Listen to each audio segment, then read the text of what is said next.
Live. Ladies and gentlemen, boys and girls, all of my kings, queens, and princesses, I'm Julian Virgin. I want to formally welcome you to Dropping Jewels with Julian Virgin. And this right here is a little different from what we've done in the past.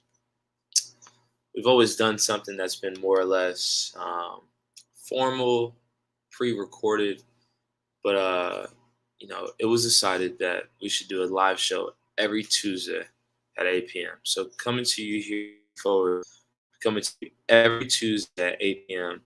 to not only have real conversations with real people discussing real issues that we all face, and me taking the jewel from that and giving it back to you in an interesting yet a captivating way, but also to share my opinion on an array of topics at that. For the longest time, as I've been growing and evolving, I've been very reluctant or reserved sharing how I feel on particular topics, especially topics that are in the national dialogue per se. I've been kind of like trying to play the middle, but as I've grown and evolved, I'm now 27. I feel like I would love a place where I could really say how I feel.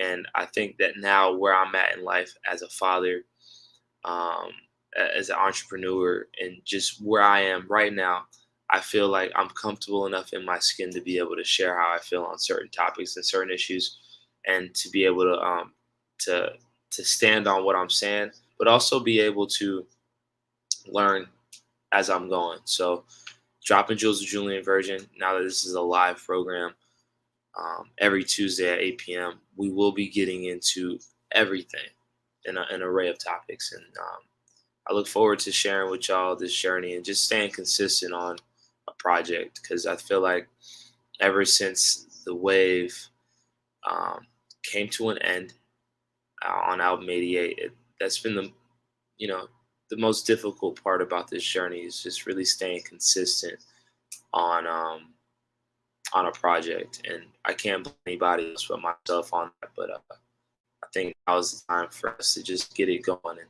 this is our first episode of Dropping Jewels in this format. This will be a 30-minute show. Try to keep it at 2 to 3 segments that we talk about depending on the day, but it's 30 minutes live, in and out. Get the information, get out, not to try to bore anybody, just to try to get some dialogue started. So today I feel like it's only right that I not only explain what this is going to be about, but also kind of give you a little taste of this show and my ideas moving forward. But I think I want to start off by introducing the lead producer of the show, somebody that pushes me every day to create and do me, the one and only founder of Flatline Cinema, the mother of my child, our beautiful child, Sarai, the pasta to my spaghetti, Jenna Childress. Everybody say what's up. What's up, G? The pasta to your spaghetti. I'll take it. You like that? It rolled I a like little it. bit. Trying to center What's myself. up? So how you look? I'm living good. Um, should we give the disclaimer that we're in the same room? We are literally in the same room right now. We're in the same room, so it's kind of hard because I know there's like a second delay via webcam, and so it's like I'm listening to you, but I'm also like making sure I'm not over speaking what you're saying right now. So this is cool. This is the first episode of Dropping Jewels in this format. We're keeping it simple, but I think the most important thing that I told you is to just do it. Because once you do it, then it's like we'll figure out the logistics afterwards, and we'll plug and play where we need to plug and play. I think that's what's fun about this whole process right now is, like, again, we're coming live from a what is this, a Hotel room. What's it? we're coming live from a Holiday hotel Inn. room in the middle of Jackson, Mississippi. We're on a work trip, for lack of a better term, but we said we were going to do it, and now we're here doing it. And I'm thankful that you pushed me to do this, and you've been along my side. You know, once the wave ended, once I got that fatal call when they were like, you're fired and I'm not going to be here, and we've done so many different things between the time. Um, and so I'm excited that Dropping Jewels is now going to take this new role, and like we've evolved into this. And you as my lead producer. So, what was your biggest why behind pushing me to do this on a weekly basis? Well, one, you told me the other day that you needed like a change in something, and I was like, okay.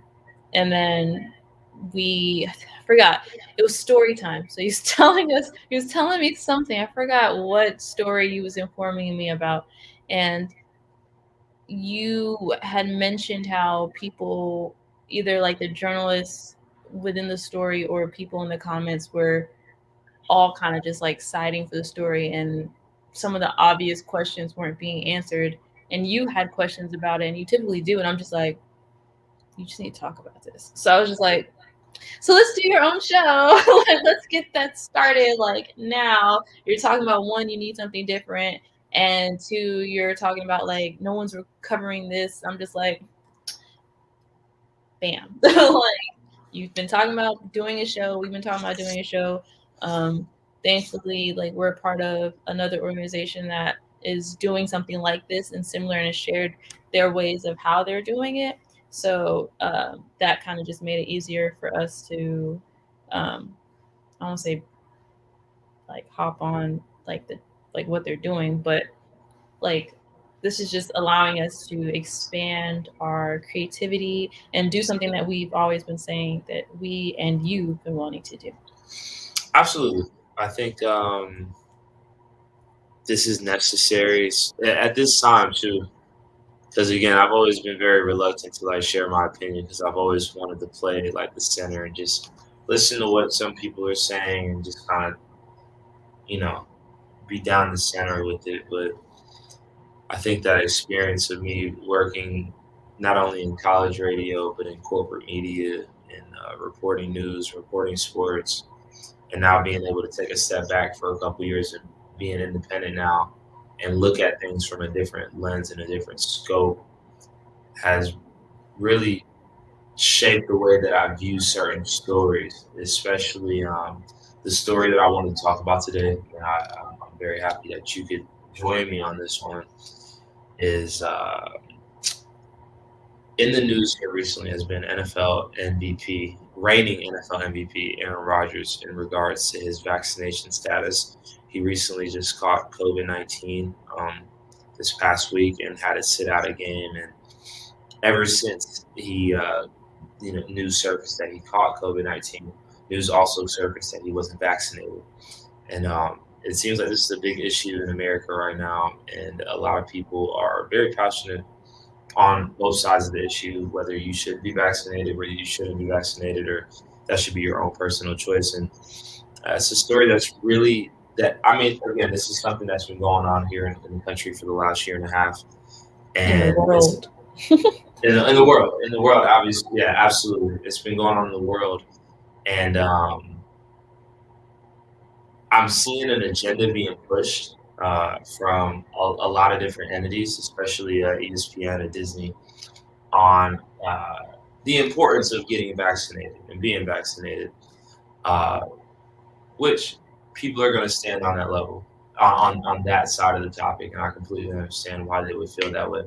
But there's also people that are reluctant to take the vaccine that's been offered, and I think that's where this story becomes very interesting because somebody that is the reigning NFL MVP is somebody that has a very large platform, and for him not to be vaccinated and for him to catch COVID now, and to see the amount of backlash that has happened since it's been confirmed that he's had COVID, and that's been confirmed that that he wasn't vaccinated, is very interesting. And just seeing the way it's been playing out, I've been just watching it, and it also kind of ties into what's happened with in another league, the NBA, with Kyrie Irving, the Brooklyn Nets guard, how he essentially refused the vaccine and now cannot play due to local state mandates in New York. And just this story is so fascinating to me, especially the way that the media is covering it and the way that he's now being villainized because he essentially wasn't upfront about his vaccination status. And I think this plays into a lot of different ways this whole vaccine and COVID issue has been dealt with. I think Aaron Rodgers was very clear with his statement was that he felt as if the NFL has taken a lot of measures that have been a lot of just window dressing, and they've attempted to make people that aren't vaccinated feel alienated or spotlight them for not being vaccinated. And I think that Aaron Rodgers speaks for a large majority of the population, maybe not a majority, but a large part of the population that ultimately has questions in regards to being vaccinated, and being that it's being pushed as a nationwide mandate that, hey, you should be vaccinated, and how people that aren't vaccinated are being shamed for not being vaccinated. He's speaking for a part of the population that feels strongly against what's being pushed. And so it's something that I wanted to speak on. And, just with your information on the topic, I would just love to kind of get your feedback. Okay. So since we're being open about vaccination, I guess the big question that people are probably going to ask or wonder about us is, are we vaccinated? Well, I can go out and say that, just like Aaron Rodgers said, I'm immunized. And that's what he said. But yeah, I'm not vaccinated. I'm not vaccinated. And the reason I'm not vaccinated is because I don't feel like I should be vaccinated. I feel like that my body is immunized from COVID-19. I've already caught COVID. I was able to beat COVID, and I feel like my body has the antibodies in order and are able to fight any other possible attacks that it brings upon me. Uh, and then I think people are going to say, well, it's not because of you, it's because of other people. And I think the biggest question that I have to that is like, how much of your personal health is my responsibility? And everybody's answer is going to differ. But I think, that's a tough question to ask. And I know not everybody is going to like the question, but I think it is a fair question that needs to be asked. How much should I be concerned about your personal health when it comes to what I'm doing? So my big thing is, I'm not huge on science, so I can't sit here and whatever I'm saying aren't facts. They're just also questions and statements I feel are, I just kind of feel. So what you said when you said, I'm not vaccinated either, FYI, for everybody out there. You said, sometimes people are saying that the vaccination isn't for you, it's for other people. So here's my thing.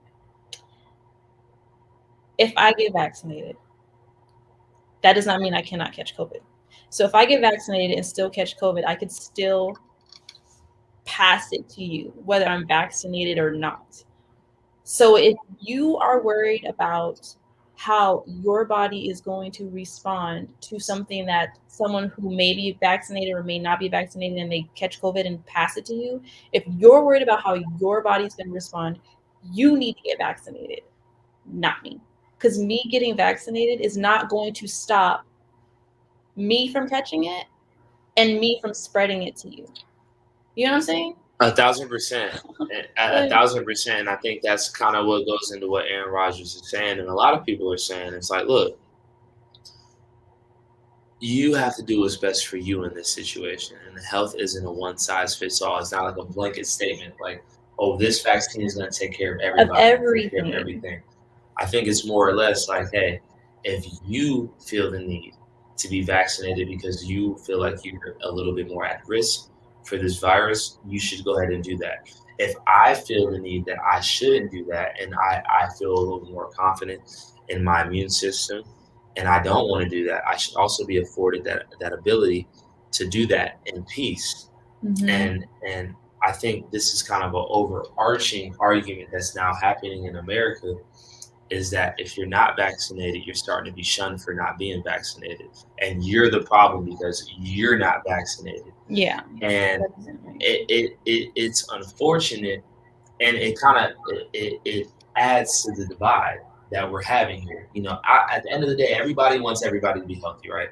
Yeah, but not That everyone's health is the same. exactly. It's Like not a we can be one eating the size fits same all. diet, but I could just randomly, I don't know, get really ill for some reason. Precisely, and it's not a one size fits all. And so, with this virus, since it first came out, since the pandemic, it's been a lot. It's been a very political situation. And it's been turned political because you have to pick a side on where you are. And um, in regards to Aaron Rodgers, he made his statement very clear. Hey, there's still questions that I have, and I'm willing to bet on myself and my health as a professional athlete in order to make a decision that I do not want to be vaccinated. And he also did the research into the vaccination and show, like, from what you told me, from what he said, is that the things that are in the vaccination, I think for either Pfizer or Moderna, his body is allergic to.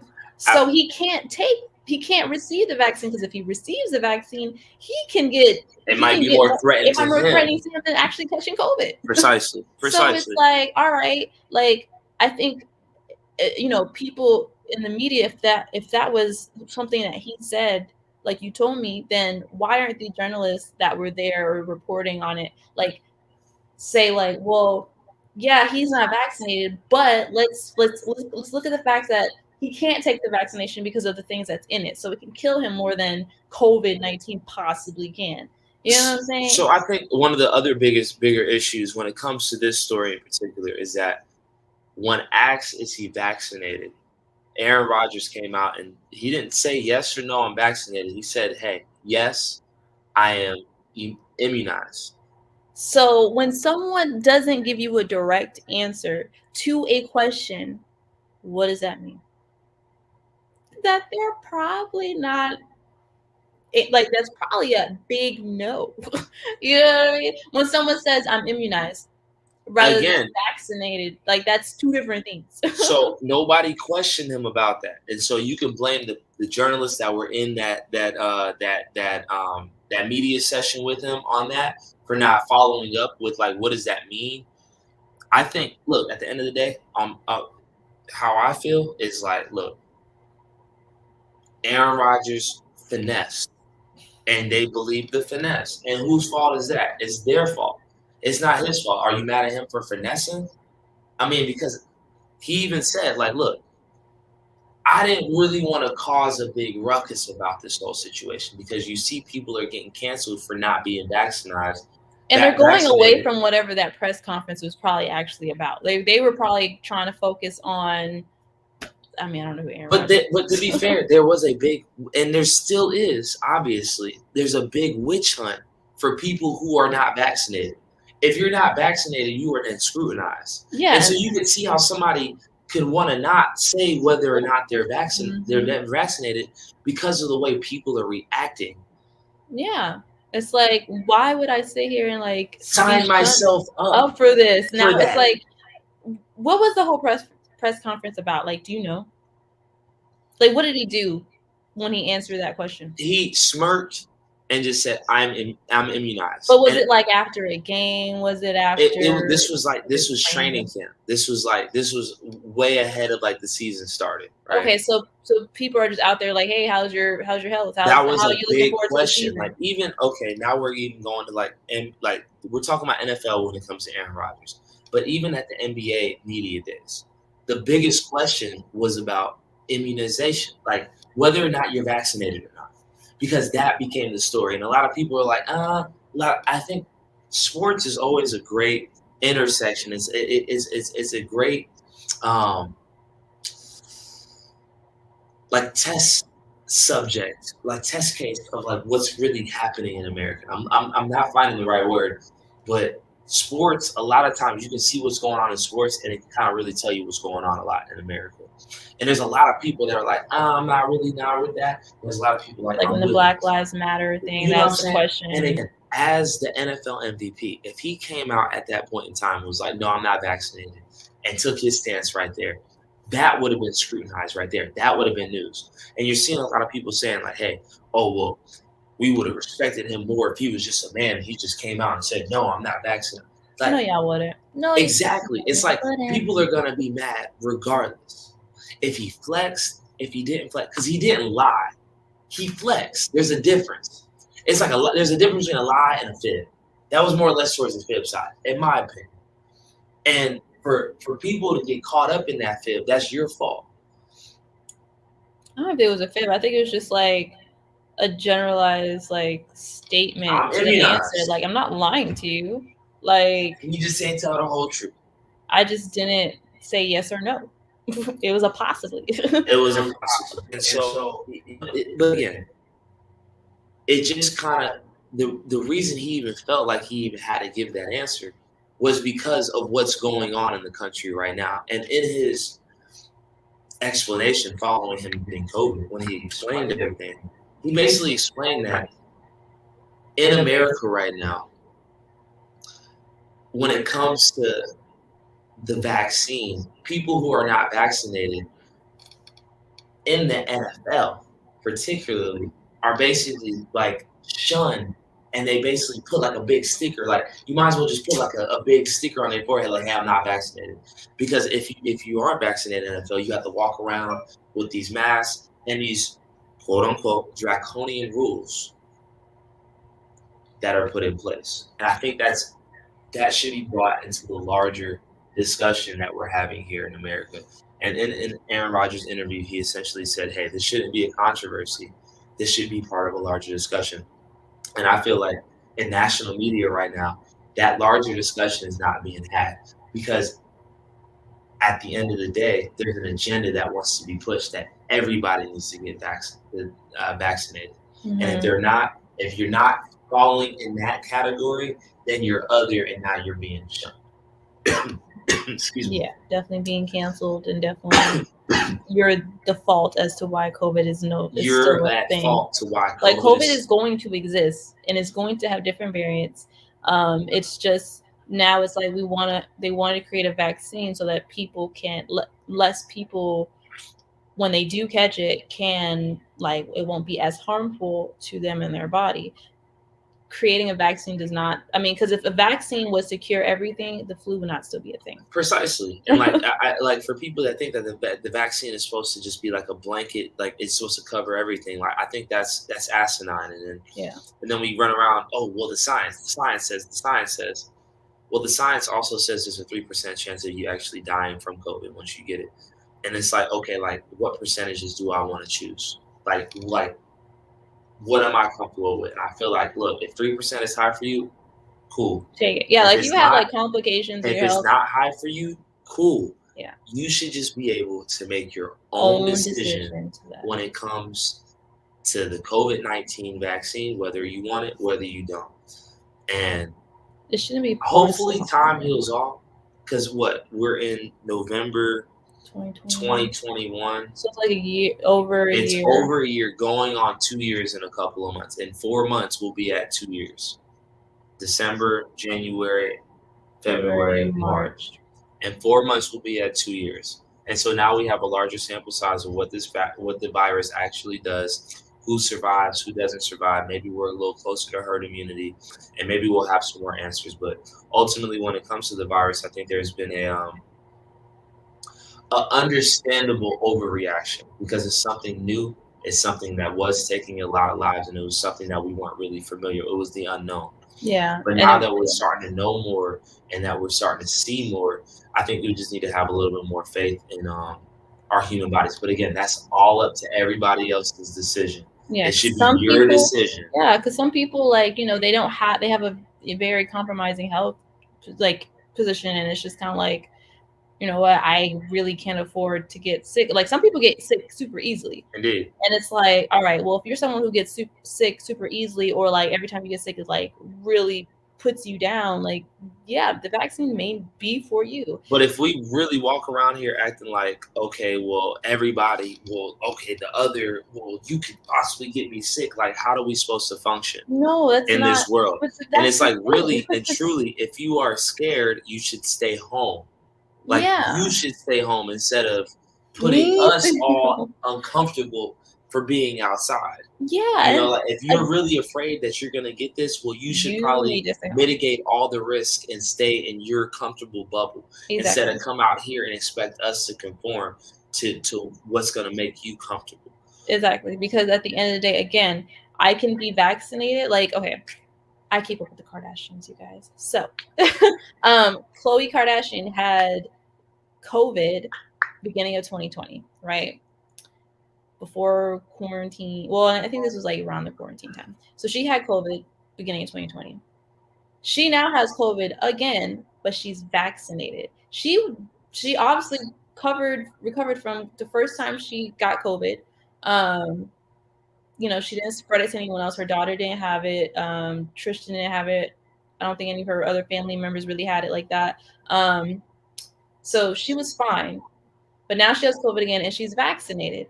And it's like now she has to quarantine because she can still spread it to others, even though she's vaccinated. So then the question is like, what's more important, a negative COVID test or being vaccinated? Again, it really just depends on your immune system and your health. And I think from me trying to understand the government, my thing is like the government has to try to they know that not one size fit all, right? They know this, but they have to have some generalized rule, especially when something like this is global and it's killing a lot of people and people are franticing and people don't know what don't know what to do, and the whole world just completely shuts down and they're getting different, different results and tests and research from different doctors, CDCs everywhere, right? So it's really hard for the government to function to try to function a whole country. So I empathize with Trump at the time, Biden, and everyone else that's trying to make these big decisions for billions of people. I ultimately just want people to be able to decide for themselves what makes the most sense for their health and their family's health. Yeah. And whatever that decision is, allow them to make the decision. It shouldn't be a public press conference where you have to come out and say, hey, I'm vaccinated, or hey, I got COVID. It's really not anybody else's business. Yeah, because I feel like no one's out here saying, hey, I got the flu. Just and then they're getting scrutinized for that. It's like, oh, he got the flu. Oh, well, did he get the flu shot? It's like nah. No. It's like, all right, well, stay your butt home. Get better. Get well, and then when you're ready, come back outside. So we have a little under 2 minutes left of today's show. I do want to wrap up by I think the final jewel is C'est la vie, live and let live. Is that what C'est la vie means? Look, just live and let live. And what people decide to do is let them decide to do that, and vice versa. Generally, final thoughts. Final thoughts is thank you guys for watching this first episode of Dropping Jewels. I know there was other topics that you wanted to speak about, but I mean, we kind of quickly just realized how quickly 30 minutes can go. But yeah, I think this is a great start to everything. I'm glad we're doing it. To be consistent with it is the next step, and as we're consistent with it, it's going to grow bigger. We're going to have more guests on the show, more topics to be discussed, and it's just going to continue to grow and get better. And I look forward to see what this is going to look like next year around this time. I will follow it up by saying, like, hey, I really appreciate you for being my lead producer on this show and just pushing me to do this. As we do this, we'll become more comfortable, have a cleaner, tighter format, and just incorporate everything. But as my man DJ Tabone told me, everything has a genesis. So we appreciate you for tuning in today to Dropping Jewels, the Julien version. It's gin and juice. Everything has a gin and juice. Peace. Do I leave? Am I still on?